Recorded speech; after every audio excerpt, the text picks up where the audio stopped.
On a perdu effectivement le fil conducteur du match dès le premier but. Je pense on a eu beaucoup de déchets sur le plan technique. C'est pas le problème du bloc. Je pense que le bloc était plutôt bien. On était bien en bloc, mais la réalité, comme je le dis, c'est à la récupération du ballon. À la récupération du ballon, pour cette projection-là, il y a eu beaucoup de déchets. On a perdu beaucoup de ballons dans notre bloc. Et quand vous jouez en bloc médian comme ça et que vous récupérez le ballon, logiquement, c'est la projection. On s'est peu projeté et on a perdu les ballons à l'intérieur de notre bloc. Je pense que c'est ce qui nous a causé énormément de problèmes. On a sauté le milieu de terrain alors qu'à chaque fois qu'on a trouvé Sadio à l'intérieur, on a trouvé Ismaïla à l'intérieur, on a pu ravitailler nos extérieurs. Je regrette qu'on n'ait pas pu le répéter tout le long du match par rapport aux 3 premiers matchs où vraiment on a pu trouver de la fluidité dans le jeu, on a pu garder allié en réalité possession et verticalité. Et je ne peux pas m'expliquer le fait qu'on ait perdu le fil du match parce qu'on a marqué très tôt. Bien sûr qu'il fallait continuer à jouer. On ne peut pas gérer ce match-là pendant 88 minutes. C'est le seul regret que j'ai dans ce match-là. La Côte d'Ivoire avait la possession, effectivement, mais c'était une possession qui n'était pas trop dangereuse. Je pense que ce match-là, on aurait pu jouer pendant 2 heures de temps. Je ne pense pas que la Côte d'Ivoire aurait pu nous marquer un but. Donc on savait que ça allait se jouer sur des coups de pied arrêtés, sur un penalty. Mais si on regarde bien, malgré qu'ils avaient la possession, je veux dire, il n'y a rien qui a été dangereux de notre côté. Le regret que j'ai, je le dis, je le répète, c'est que même si on a reculé le bloc, je pense qu'à la récupération du ballon, on n'a pas été assez fluide. Voilà, notre jeu n'a pas été fluide, notre jeu n'a pas été clair aujourd'hui, cet après-midi, donc ce soir, pardon.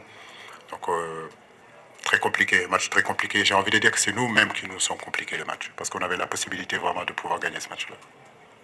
Non, je pense qu'aujourd'hui, on a 27 joueurs. Je le dis encore, je le répète, je gère un collectif.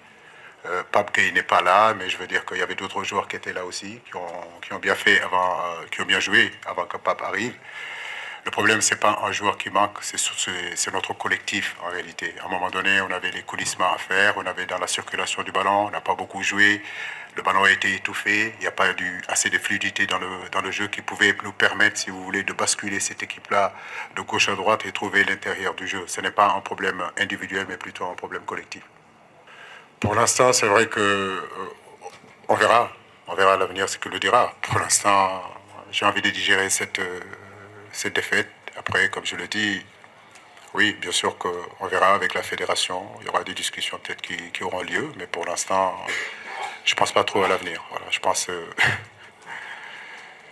à cette déception-là. Mes joueurs sont déçus et nous tous, nous sommes déçus. Et je sais que notre peuple est déçu aussi. Donc pour moi, ma personne, mon avenir a peu d'importance en réalité. Voilà, ce qui est important, c'est le Sénégal. Et aujourd'hui, le Sénégal a perdu.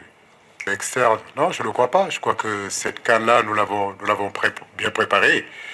N'oubliez pas que nous faisons 3 matchs, 3 victoires. Donc, non, je pense que la Côte d'Ivoire a mis l'intensité qu'il fallait. Mais nous, quand on a eu la possession, on l'a perdu très vite. Ce ballon-là, je pense qu'on aurait dû le garder un peu plus.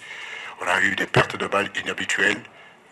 Nos circuits de jeu n'ont pas été respectés. Ça a favorisé aussi l'élaboration du jeu des Ivoiriens. Mon regret, c'est qu'on a bien défendu, mais mon seul regret, c'est que c'est dans l'utilisation du ballon. Dans l'utilisation du ballon, on a très vite perdu le fil conducteur. Il était difficile de trouver des relais à l'intérieur du jeu.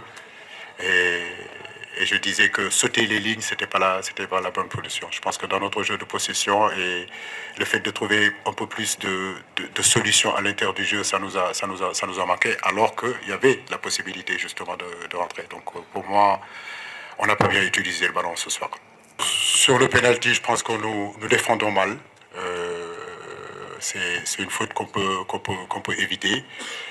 Les consignes que j'avais demandées aux joueurs, c'était d'allier en réalité la possession et la verticalité. On savait que quand on a marqué le but, ils allaient faire avancer leur ligne défensive. C'est ce qu'ils ont fait avec leur attaquant et puis leur milieu. Et c'est ce que je disais, ça nous permettait, nous, de trouver les intervalles. On a eu du mal en réalité à trouver Sadio à l'intérieur, à trouver Ismaël Assar à l'intérieur. C'est ce qui est un petit peu dommage parce que chaque fois qu'on a trouvé ces intervalles à l'intérieur du jeu, on a pu sortir. Mais je pense que on a perdu le fil du jeu. On a perdu le fil de ce match-là. Dès qu'on a marqué le but, on s'est recroquevillé sur nous et ça a payé cash. Je pense qu'on aurait dû continuer à jouer et on n'a pas joué. On s'est arrêté de jouer après le but. C'est ça le regret. C'est vrai, c'est dur de voir les garçons pleurer dans les vestiaires. C'est très compliqué de voir ces joueurs dans cet état-là. Maintenant, Lamine est un jeune joueur, il a encore l'avenir devant lui. C'est bien de le stipuler et de dire que Sadio Mané en 2017 avait raté le penalty, il était dans cette situation-là. Mais Lamine, c'est encore une pépite qui va continuer à grandir. Des cannes, il va en jouer et j'en suis sûr et certain qu'il va en gagner encore d'autres. C'est dans la défaite qu'on apprend, c'est dans la défaite aussi qu'on se construit et je pense qu'il va se construire.